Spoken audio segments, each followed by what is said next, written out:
Rhythm, what does your name mean? It's an English word, I believe. Yes, sir. Okay. So why fancy for keeping an English word? His 3 contributions in your life. How your life or personality has been shaped by. Your team is not supporting you, and there is this disease which is spreading very fast in your district. How will you handle the situation? Regarding this, has there been some announcements in the recent interim budget? What is the strategic importance of Andaman and Nicobar?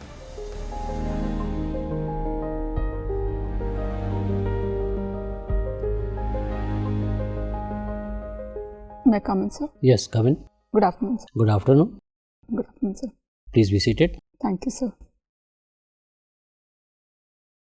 Please introduce yourself to the board.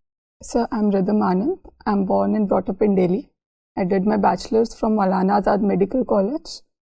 After that, I started working at a COVID care facility during the second wave of COVID. And currently, sir, I'm under training for Delhi Andaman Nicobar Island Police Services, which started on 26th of December 2023. You have already joined there. Yes, sir. Okay.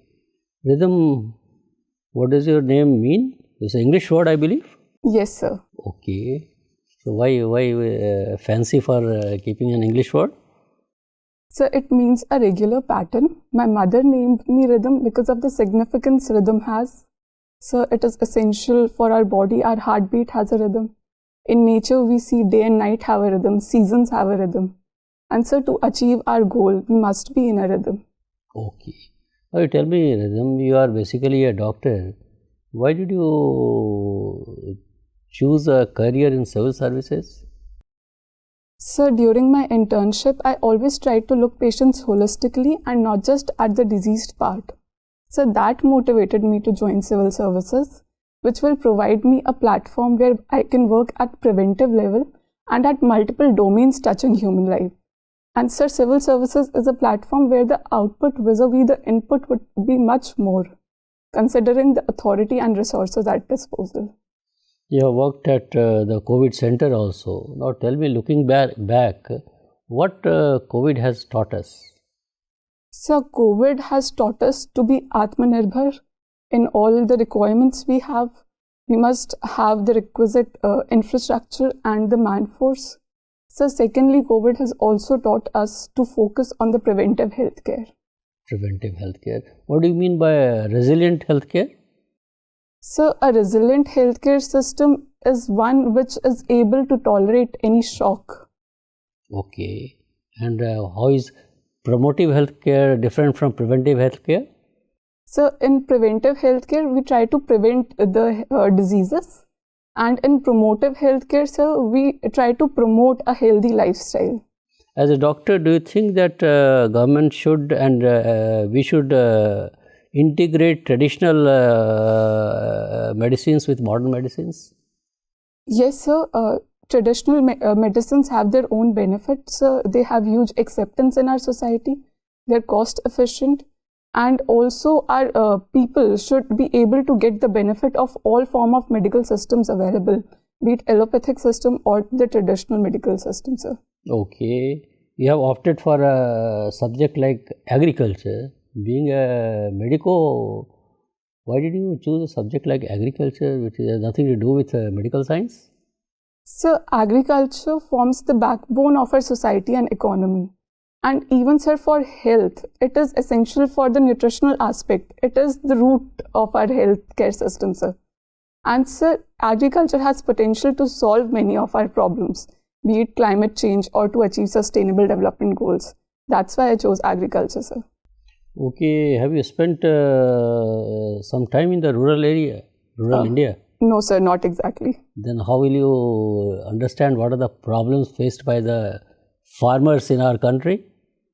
Sir, I did study about it while preparing for agriculture, sir. And sir, secondly, also I feel that agriculture is something which is not only impacting the rural India. It is essential for the urban India also and for the entire world's food security. Sir, and I do understand what are the challenges faced by our farmers. For example, having small, the farmers are largely small and marginal farmers, sir. They lack capital, they lack advanced technologies.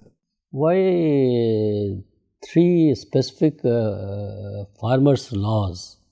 Government had to withdraw, and agitation was confined to only West Uttar Pradesh, your Punjab and Haryana, whereas other states were least affected. So, what are the reasons for the withdrawal of these laws? So, these laws were withdrawn majorly because of the farmers' agitation. So, the law, which was Farmer Produce Trade and Commerce Promotion and Facilitation Act, it allowed farmers to sell their produce outside the APMC mandi, sir. So there was a concern from the farmers from Punjab, Haryana and Western UP that this might lead to ending the MSP regime. So these are the regions which are largely facilitated by the MSP regime. That's why we saw protest in these areas, sir. Do you think as a student of agriculture, this agitation was spearheaded by the farmers or a group of people who were representing the farmers?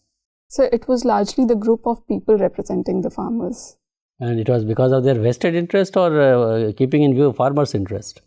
So they had both reasons in their mind, but majorly the issue, I believe, was vested because the laws were for the benefit of the farmers. The marketing reforms are much pending, so in our agriculture system. So they might have brought in various positive reforms. You must have heard about Fasal Bima scheme. Yes, sir. Who pays the premium for this Bima? So the premium is paid partly by farmers, partly by the state government and partly by central government. Thank you. Rhythm, so you have been selected for Andaman and Nicobar Police Service. Yes, sir. You are undergoing training right now. Yes, sir. Okay. Your father has also been ACP Delhi. Yes, sir. So you must have benefited from his experiences. Yes, sir. I will be using his experiences. So tell me his three contributions in your life. How your life or personality has been shaped by him.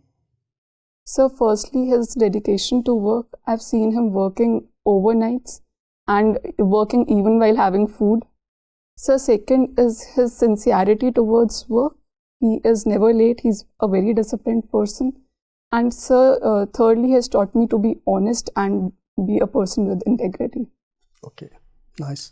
Rhythm, can you differentiate the police force that is in Andaman Nicobar with that of Delhi regarding their status, their condition, and also on the basis of modernization?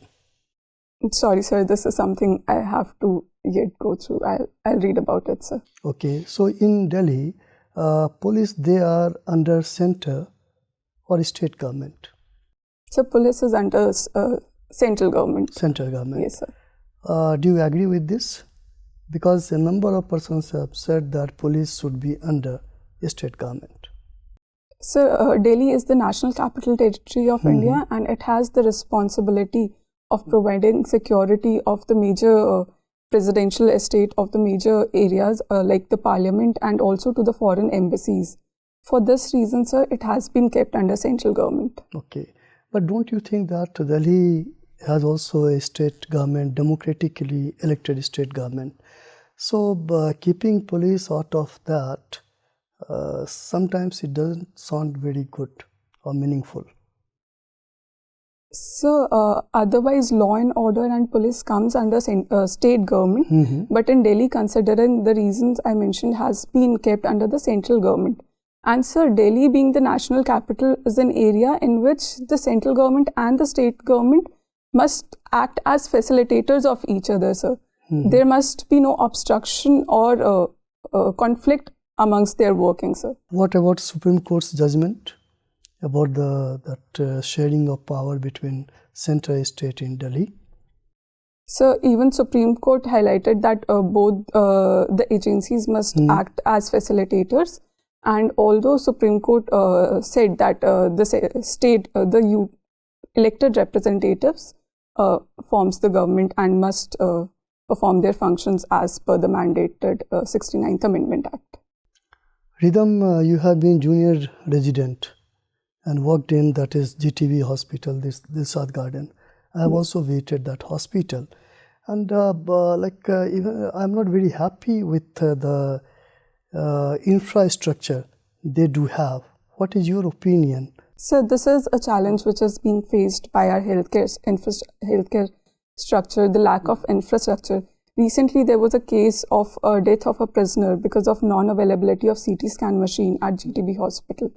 So this is a challenge, and especially the challenge was that the machine was not working. So adequate actions must be taken. If there are certain instruments or machine which are not working, they must be repaired timely, sir. Can you suggest some other measures to improve the healthcare in GTB hospital?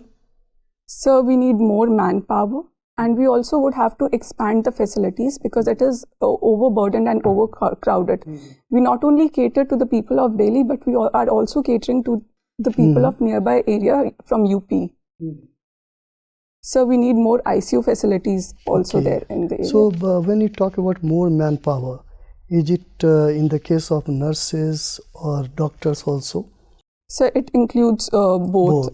So I'm sorry to say that you, being MBBS, you worked as a resident doctor over there and then leaving MBBS for civil services. That means there is some sort of contradiction. So being in civil services, I'll be at a position where I can facilitate many more doctors to work effectively, sir. So for example, the issue of lack of infrastructure can be tackled at the level of civil services. So despite leaving my profession, I'll be able to facilitate the healthcare of our country. Okay, Rhythm, regarding Delhi schools, it has been said that there is improvement in government schools in Delhi. Your mother is also PGT over there. A number of persons, they say that it is just an eye wash, nothing more than that. There is as such no reform over there. What is your opinion about that? So various reforms have been taken for Delhi schools. I do believe there is a certain amount of change which is coming and which we are witnessing in form of happiness curriculum or in form of Desh Bhakti curriculum. So, but we also at the same time need to increase the on-ground implementation.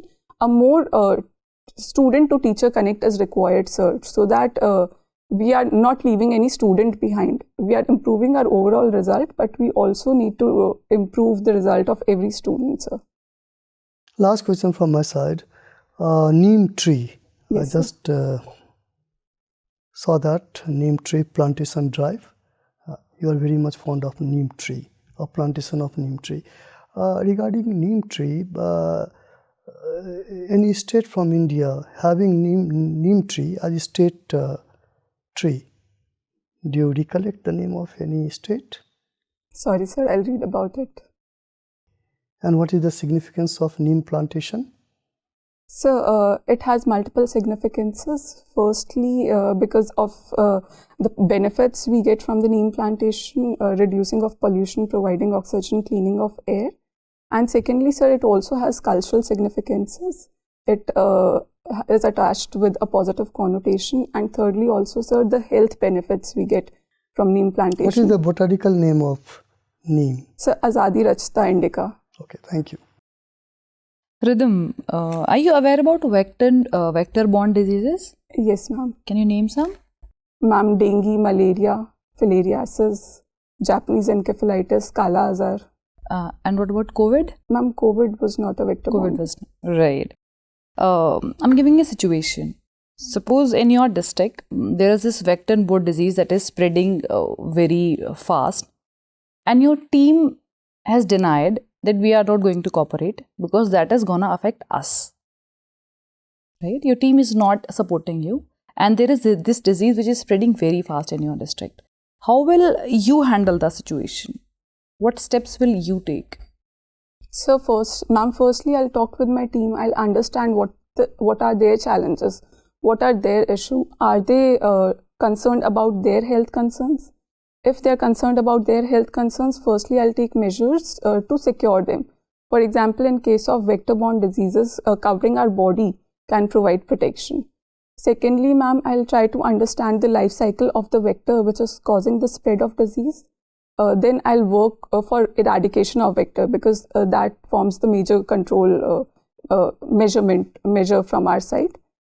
Secondly, ma'am, I'll ensure intersectoral collaboration between various departments to work on it. And thirdly, ma'am, I'll try to make it a Jan Andolan. For example, in case of dengue, we educate people to not collect water. So all such steps I'll take, ma'am.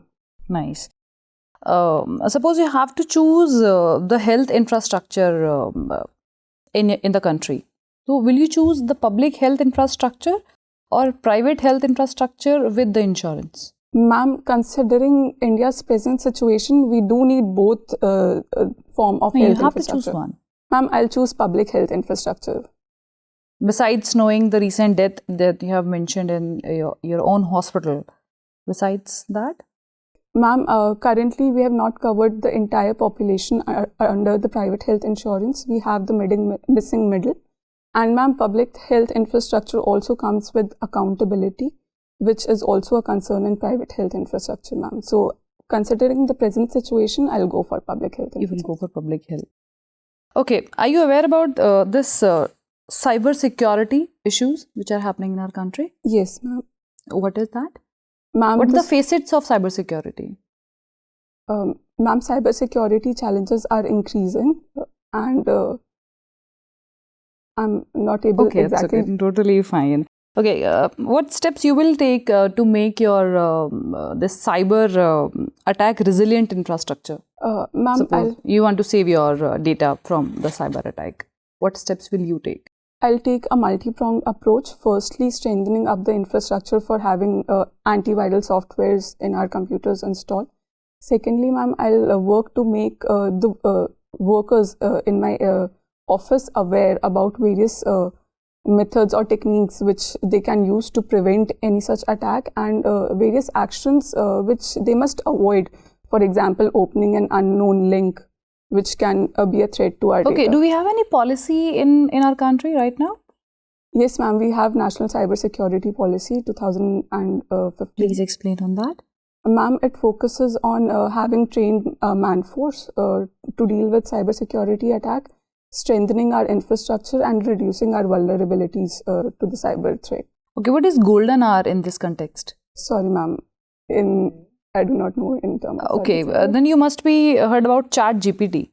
Yes, ma'am. How does this work? Ma'am, Chat GPT is a form of generative AI which works to create text or images, mainly text or some stories or poems. Is it efficient? Is it working accurately? Ma'am, the efficiency would depend on the data which has been fed on it. As of now, it is working quite well. Is it legal in India? Yes. Does it have that status? Ma'am, I'm not very sure, but it is not illegal. It is not illegal. Yes, ma'am. Okay, thank you. Hi, Rhythm. Can you explain me what is cervical cancer? Ma'am, cervical cancer is the cancer of the cervix. So, as of now, we are trying to bring in the vaccine for cervical cancer for 9 to 14 years of age group females. So, regarding this, has there been some announcements in the recent interim budget? Yes, ma'am. There was an announcement to bring cervical cancer vaccine for 9 to 14 years age group. So, it is universally for 9 to 14 years or it is partial subsidization? How is it? Ma'am, I believe it is universally provided. So, Rhythm, I just want to know your views about medical tourism. Ma'am, for India, of course. Yes, ma'am. Medical tourism is a sector which is gaining popularity in India. It is our sunrise sector and it is increasing with a CAGR of nearly 20%. Ma'am, India has immense potential for medical tourism because of presence of skilled workforce. Secondly, the duration for which the patient has to wait for any surgery is very less. The cost is also 1/10 considered the cost at West. Ma'am, these are the factors which promote medical tourism in India, and also we have the policy of Heal in India. So great that you shared about the policies and the outlook, but I want to understand your opinion. What do you feel that should we be promoting medical tourism? Because you just said some time back that for our public healthcare systems, we are still underserving our citizens. Yes, ma'am. So in this context, what are your views on promoting medical tourism? Ma'am, medical tourism must be promoted because it will not just increase our image across the world, it will also promote the economy, ma'am. It will increase our healthcare structure overall, which will also be able to cater to our present Indian population. So how do you see those bottlenecks being solved? Ma'am, So one way you are saying that it is not enough for your own citizens, and now you want to invite people from other nations to take advantage of your healthcare facilities. Ma'am, medical tourism is largely provided by the private healthcare sector of India. And when we see the bottlenecks which are faced by the Indian citizens, they are largely going to the public healthcare sector, ma'am. So we need steps to improve both the sectors, public healthcare sectors to cater to the need of our population, especially the vulnerable population, the poor people or the people from tribal or rural areas. That must be enhanced. At the same time, ma'am, increasing the medical tourism would also help to bring in advanced technology in India. Ma'am, that, and we have seen in case of, for example, laparoscopic surgery, which was something very advanced, but now it is easily available for many citizens. For example, gallbladder removal by laparoscopic surgery. So in that way, ma'am, we'll be able to promote the benefits. Okay. So you see trickle down happening for the citizens? Yes, ma'am. Through medical tourism? Yes, ma'am, that will happen. Okay. So, Rhythm, if I would ask you to describe your childhood, how would you describe it? Ma'am, my childhood was mostly dedicated towards studies, and I had a very nice childhood with the environment at my atmosphere, which was quite peaceful, and our parents always promoted us to do good in our life. And also my childhood is entirely or largely dependent on my brother, where we spend free time very well. So one person who impacted the most in your personality, in your family, that would be who and why? Ma'am, my father has impacted me, but also my mother is someone who has largely impacted my personality. Because of the hectic routine of my father, our mother was there to take care of us, and she is someone who stays calm in every situation, and that is something which I've learned from her. Thank you. Rhythm, what is the strategic importance of Andaman and Nicobar? So, Andaman and Nicobar Island are placed in the Indian Ocean, and they are important to secure the important sea lane of communication, and also their location is important for India's target of Sagar to provide security and growth for all in the region. Don't you think that Andaman and Nicobar have not been economically promoted for development of its potential? So, Andaman and Nicobar is an ecologically fragile area, and also there's presence of large number of tribal population. So, a balanced approach has been taken there, but over the time we are promoting the economic development of the region. But if you will look out countries like Singapore and other developed countries, they are also having the same conditions, but they are the world-renowned cities, whereas the Andaman and Nicobar is not having that match. Yes, sir. So that might be the reason of that. The reason might be because it is an island state and island UT, and being away from the mainland India, that might have impacted the growth. Have you heard this Great Nicobar Island project? Yes, sir. I've heard about it. Promoting development and promoting. So we need to push for it or not? So we'll have to push for it, but also we'll have to take care of the environmental considerations. Sir. What are the other economic potential Andaman and Nicobar offers other than the tourism and ecology? It has the potential of being a port city, a transit city for our exports. Secondly, it also has the potential for organic agriculture, and so these are the major things I'm able to think.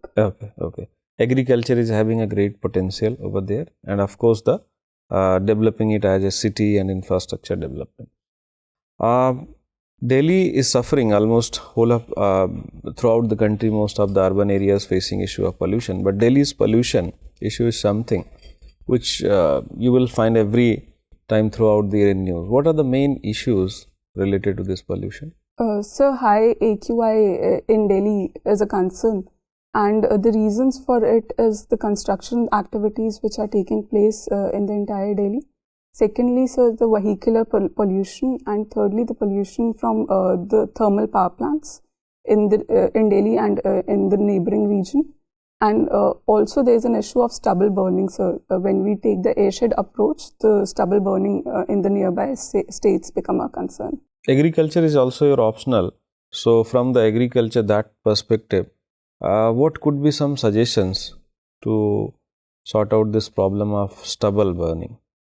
So for stubble burning, we can use certain in situ and ex situ measures. Some in situ measures would be using the stubble as mulching, which will increase the water retention capacity of soil and prevent soil erosion. So we can use rotavators and happy seeders. Secondly, sir, certain ex situ measures, this mulch can be used as briquettes in thermal power plants, and these mulches can also be used for packing industries. All right. Do you have any idea about the ongoing Red Sea crisis? Yes, sir. What is the genesis of that? So, post-Israel Hamas issue, we have seen attack on various commercial ships by Houthi rebellions. So, why they are targeting Indian-born ships? So, they have been targeting all the ships, not just Indian-born ships, but I'm not very sure, sir. Okay, no issue. What is the perspective of India related to the Israel-Palestine issue? So, India strongly condemns terrorism, but also India focuses on protecting the human rights. So India has also said that this is not an era of war. All our concerns must be solved diplomatically. But at the same time, India strongly condemns any terror attack and is against it. So. Okay, my last question to you is, you are in police service and being from Delhi. Delhi is known for having specifically the crimes against women. So what measures do you think that you can suggest? What the government is already doing, that is fine, but as a police service, what measures do you suggest that government need to take? So we'll require to have a multi-pronged approach. In relation to crime against women, nearly half of the cases are of domestic violence. So that require a holistic approach where we are able to not just provide a solution to a woman in form of the legal measures, we also need to empower the women socially and economically, sir. And sir, such cases are complex cases. So we do require some long-term follow-up of such cases. We can have a women's cell in every police station which can take care of such cases. Secondly, we need to strengthen the security outside their home by installing the CCTV camera, which already is being done. And secondly, sir, by providing self-defense training and forming groups of women. And sir, the most important thing is to have more women in the police workforce to make it more gender sensitive. Okay, thank you. You must be aware, Rhythm, that IPC, CRPC, Evidence Act are getting renamed. Yes, sir. And getting replaced by a new set of law. So, what is the revised name of IPC? So, it is Bharatiya Nyaya Sanhita. Bharatiya Nyaya Sanhita. What are the major changes suggested in the IPC? So, we have tried to reform IPC from punishment-centric to more women-centric. We have consolidated the various sections. The number of sections have reduced, and we have also consolidated in terms like we have a separate section for women related crimes. Okay. And also we have added certain crimes, certain organized crimes have been added in the Bharatiya Nyaya Sanhita. For example, robbery. Has it repealed sedition? So, or replaced by some other name? It has been replaced. Rajdroh has now become Deshdroh. So what is the difference between the two? So earlier it was any action done against the government. Now it would be incitement of hatred or discontent against the country. And anything else? There is a capital punishment also provided for some activity? You're not aware? I'm unable to recall, okay. What are the sections on hit and run in the BNS, which are the truckers? 106 subpart 2. What is the solution to this? So, firstly, we need to improve the structure. Structural issue has to be improved. We need to improve the infrastructure, our road structures. Secondly, provide adequate training to our truck drivers, providing counseling to them. We must ensure that while driving, they are not intoxicated. So this is the major thing which can be done. Apart from that, for implementing the section, the talks are still underway, and we'll take an informed decision whether to implement it as it is or bring in certain changes. What do you mean by a triple chain of accountability? Have you heard about the triple chain of accountability? No, sir. I'll read Civil about servant responsible to legislature, legislature responsible to electorate. You are not aware of that. Okay. One final question from your side. You are undergoing training as a probationer. The government is wanting to transit from rule-based governance to role-based governance by the civil servants. How is it possible in view of the fact that you have so many acts, so many rule books to follow before taking a decision? So how are you going to strike a balance between the two? So I believe to be able to strike a balance, firstly, I need to have the adequate knowledge and skill of the working of system. To be able to make my working role-based, firstly, I need to know the rules. So based on that, I'll be able to rationally apply the rules and use the situation and know the situation, rather analyze the situation and use my wisdom to act on it. Okay, thank you very much, Rhythm. It was nice interacting with you. Your interview is over. Thank you, sir. Thank you, ma'am. Thank you, sir. May I come in, sir? Come.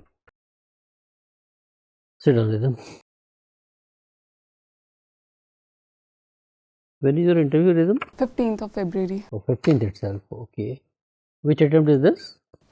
Fourth attempt. Fourth attempt. Second interview. How much marks did you get last time? 168. So your interview part is was wonderful, will remain wonderful. So you are not going to get less than 168, 175. You are capable of scoring even 180, 185 also. That is not an issue. It all depends on how you have performed in the mains examination compared to the last year. If you have really done well, then definitely your rank will improve like anything. So with those 4 words, today's interview, it went very well. You are a very balanced person. You kept your head on your shoulder, so to say. So very balanced opinion, neutral views, and very honest person. I suppose personally, you appear to be a person of integrity with honesty of purpose while answering questions. And the requirements of a civil servant as a member of the civil service, you know what all are required from a civil servant. So personal integrity is very important. Honesty of purpose is equally important. You being a patient listener is also very important. Listen to the questions also, in this case, intent of question, and then give a very balanced view. Communication skill and your general awareness on a variety of issues. These are the parameters based on which your personality will be judged, and you are bang on these parameters. And you have shown it by securing 168, because 168, 180, not much of a difference. It all depends on your luck, isn't it? But you are capable of getting that also. That is number 1. Number 2, now you are not only a medical professional, you are also have opted for agriculture and working as a police officer. 3 very important areas before the board. So a lot of questions you should expect. First is agriculture, because agriculture is in thing. Government has been toying with the idea of increasing farmers' income, doubling farmers' income. It didn't happen by the targeted year. It has been extended. Why it did not happen? And after extension, where is the revised target? And what all policy decisions government has taken to ensure that farmers' income become double. In that case, various schemes, first of all, MSP, concept of MSP, you have to be very clear about that, Yes, how sir. MSP is fixed. Once you have understood that, then some follow-up questions will be there. Then about the schemes like Fasal Bima, Operation Green, Sampada and all that, 5, 6, 7, 8 schemes are there. Just you must have gone through. If you have not gone through, go through those schemes. Then at times some comparisons are also asked. Comparison like the agriculture system of our country vis-a-vis say Israel. One comparison, which is basically Israel is a desert area basically. How it has not only become self-sufficient in food production, also started exporting food. So what all technologies they have involved used. So on how those technologies are relevant to us. We are already in agreement with the government of Israel, particularly in the field of agriculture. So agro-based industries, your animal husbandry and allied things, and the role of your startups in the agricultural field. You have to make a thorough study of all that, and what has been the government outlay and all that, how the emphasis has been shifted. Green revolution, first green revolution happened, why the second green revolution is not happening, what are the issues. Now you are coming from Delhi, so issues of Punjab and all that, why there is a plan to dissuade farmers from growing paddy and all that. So all those issues, and that may lead to the climate change issues and all that. That is one area where you should expect a lot of questions. Medical field is it's open area, isn't it? So many issues are there. So particularly the healthcare infrastructure at the rural level, how you have to improve the country. If the country has to progress medically, health-wise, then healthcare system at the rural area must improve. How are you going to strike a balance? You have in the city, you have corporate hospitals, you have government hospitals, differences between the two, the best practices in the corporate hospitals, how it can be transferred to the rural areas with the constraints and all that. Some sort of general questions maybe, and larger issues of women-centric health issues, children health issues, and what the government has been doing about it. That is the second area. Now you are from Delhi, concept of Mohalla clinic, how far this concept you think is effective or is just a ploy, isn't it? So that is another thing which is there. Healthcare, generic medicine versus prescription medicine and all that. Then traditional, I asked you those questions. So those are general questions. And post-pandemic, what the government has, how the healthcare system has evolved post-pandemic. And then you have vaccine Maitri, vaccine diplomacy, all those things are there in the medical field. That is second area where you should be preparing thoroughly. Third is your own bread and butter, that is your police service. Police service, why the perception of people of police is so negative? Yes. Why people don't want to go to police station to file even an FIR? That what are the problems of police facing at the cutting edge level? Then what all good works are being done by the police, particularly in the field of digital technology. That you should be fully aware of, how entire pan-India is getting connected through police network and all that. Zero FIR, community policing, all those issues may be asked. On the top of this, Andaman and Nicobar Islands, its importance, international in the international relations in the field of agriculture, for our own national and for the purpose of tourism and all that. I think if you cover all these aspects, so my impression is that 80-90% of questions will definitely be falling in this zone only. Yes, sir. And the way you have answered the questions, very balanced answers. You did not take any side, you did not take any extreme stance on anything. So you are a very balanced person, no doubt about it. And you have already succeeded once. So now you have to really do well to go up in the ladder, isn't it? So it all depends on your performance in the mains examination. Let me assure you again that interview or personality test is not going to let you down. I don't know, if it turns out to be a good day for you, it may take you to any heights. Okay, all the best from our side. If you have any specific question to ask. I've been asked to smile more You see, smile is one thing which is very natural, Yes, sir. isn't it? If you artificially or mechanically try to smile, then probably you will create more problems than solving the problem itself, Right, sir. isn't it? So be your natural self. With this kind of a smile, you have secured 168. This smile can also secure you 180. Extra smile will not give you any 10 marks, isn't Right, it? sir. All the best. Thank you, sir. Thank you, ma'am. Thank you, sir. Thank you, ma'am. Thank you, sir.